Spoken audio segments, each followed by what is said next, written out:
Pawan Kumar Chandra, who is the CEO and one of the founders of Skyroot Aerospace, has shared that Skyroot's first orbital launch is all sold out. It's Runtime, your daily 24-hour Indian tech recap, and they have no more space on the Vikram 1, which is scheduled to launch in early 2026. Now, Pawan also talked about Skyroot's positioning in the overall space industry, and he described SpaceX as more akin to a train. You don't really get to choose when the train leaves or where the train goes, whereas what Skyroot is offering is much more customized. You choose the destination, your specific orbit, you can choose the timing, and even though Skyroot is planning to manufacture one rocket every single month, Pawan has said that the market demand is so high that they won't be able to produce enough rockets to meet that demand. All right, next up, India is about to get its first startup and tech museum, and they're calling this the Museum of Innovation and Technology, or MIT for short. It's going to be located in Bengaluru, and there's an approximate budget of 100 crore rupees that's been allocated to design and build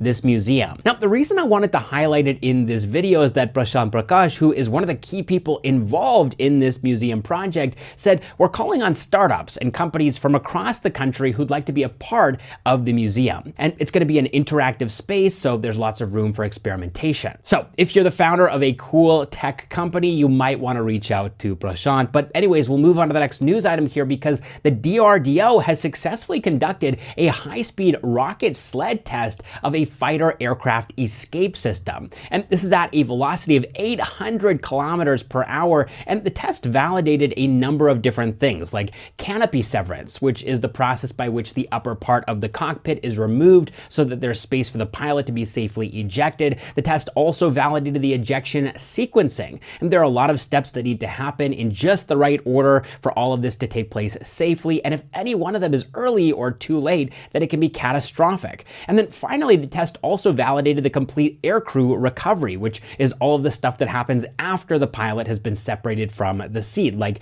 the deployment of the parachute and their safe landing. And this test was conducted in Chandigarh at the Railtrack Rocket Sled facility at the Terminal Ballistics Research Laboratory. And this is a huge first step towards India building its own indigenous ejection seats for defense aircraft. All right, that is all of the Indian tech news that I have for you all today. Hope you enjoyed the video, and I'll catch you in the next one.